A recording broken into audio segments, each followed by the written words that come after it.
সকালবেলা কিছু কিছু ছোট ক্লিপে আপনাদের দেখিয়েছিলাম ট্রফি উন্মোচন করেছেন বাংলাদেশ দলের ক্যাপ্টেন মেহেদী হাসান মিরাজ এবং ওয়েস্ট ইন্ডিজ দলের ক্যাপ্টেন শাই হোপ। দর্শকদের দেখা যায় বাংলাদেশ দল কিন্তু ইতিমধ্যে প্র্যাকটিস শুরু করে দিয়েছে। আজকে সকাল 10টা থেকে দুপুর 12টা পর্যন্ত চলে বাংলাদেশ দলের প্র্যাকটিস। 18 তারিখ থেকে শুরু হতে যাচ্ছে বাংলাদেশ বনাম ওয়েস্ট ইন্ডিজের প্রথম ওডিআই ম্যাচ। সেই ম্যাচকে সামনে রেখে পুরোদমে প্রস্তুতি চলছে বাংলাদেশ শিবিরে। হেড কোচ ফিল সিমন্স কথা বলছেন সাইফ হাসানের সাথে।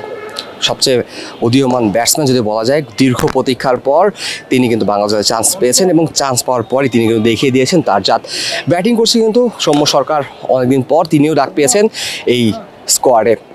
এবং দর্শক আরও কিছু প্লেয়ার দেখতে পাচ্ছি, মেহেদী হাসান মিরাজ দেখতে পাই। মেহেদী হাসান মিরাজ কিন্তু স্পিন কোচের সাথে কথা বলছেন এবং আজকে সকালেই কিন্তু তিনি এই মাঠে এসেছিলেন। মাঠে এসে কিন্তু তিনি পিচ দেখেছেন এবং তারপরে কিন্তু লালবাগ কেল্লা চলে গিয়েছেন ট্রফি উন্মোচনের জন্য।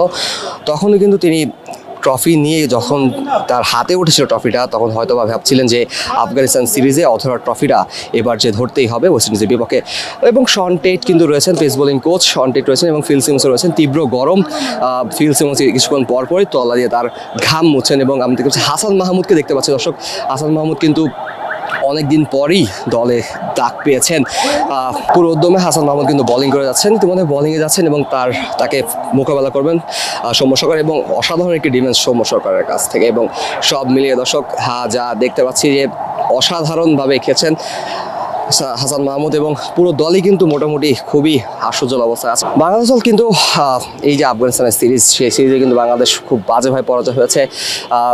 রিশাদ হোসেন বোলিং করছেন, রিশাদ হোসেনের বলে নাজমুল হোসেন শান্ত কিন্তু বোল্ড হয়েছেন এবং শামীম পাটোয়ারি তারপরে বোলিং করছেন নাজমুল হোসেন শান্তকে এবং খুব সুন্দর একটি বল। দর্শক, সব মিলে বলা যায় যে বাংলাদেশ দল কিন্তু চাচ্ছে যে আফগানিস্তানের বিপক্ষে যেই সিরিজটা হেরেছে তার গ্লানি মুছে, তার ব্যর্থতা মুছে ওয়েস্ট ইন্ডিজের বিপক্ষে খুব ভালোভাবে কামব্যাক করার জন্য। এবং দর্শক দেখতে পাচ্ছি যে স্পিন কোচ পাকিস্তানি কিংবদন্তি তিনি কিন্তু বর্তমানে রয়েছেন মাঠে এবং স্পিনারদের তিনি কিন্তু দেখছেন খুব নিবিড়ভাবেই। সৌম্য সরকার এবং রিশাদ হোসেন কিন্তু কথা বলছেন, হয়তো বা কোনো টিপস শেয়ার করছেন। তার পাশেই কাপ্তান রয়েছেন, ওডিআই কাপ্তান মেহেদী হাসান মিরাজ। ওডিআই আফগানিস্তানের বিপক্ষে যে সিরিজটা রয়েছে তিনি অবশ্যই সেই সিরিজটা ভুলতে চাবেন, কারণ এরকম দুঃস্বপ্ন যেন বাংলাদেশের ক্রিকেটার না আসে, সকলে কিন্তু এই প্রত্যাশা।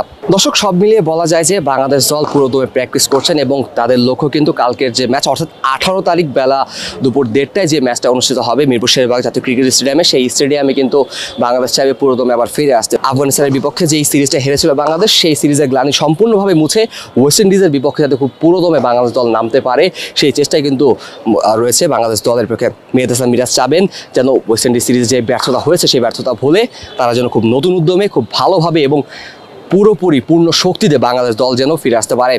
বাংলাদেশ দলের যে টাইগার নাম, সেই টাইগার নামটা যেন বাংলাদেশের প্লেয়াররা এবার যথাযথভাবে ব্যবহার করতে পারে। মিরপুর শেরেবাগ জাতীয় ক্রিকেট স্টেডিয়াম থেকে কাজী মোহাম্মদ আরাফাত, অন ফিল্ড।